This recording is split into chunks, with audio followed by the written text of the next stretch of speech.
To ensure that Sonnet 3 BabyWear is tamper-proof, follow all of the following steps. Slide the silicone ring of the attachment clip over the battery pack cover with a small cable ring to the back. Slide the end of the 28cm coil cable through the ring in the attachment clip. Then, plug the coil cable into Sonnet 3.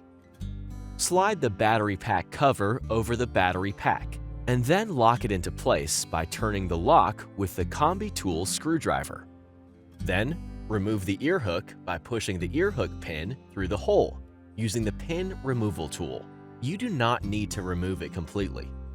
Carefully pull the earhook forward so it separates from the control unit, and then gently press the earhook cover into place.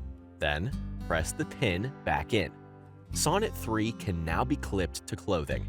This wearing option can also be used for sporting activities that require a helmet.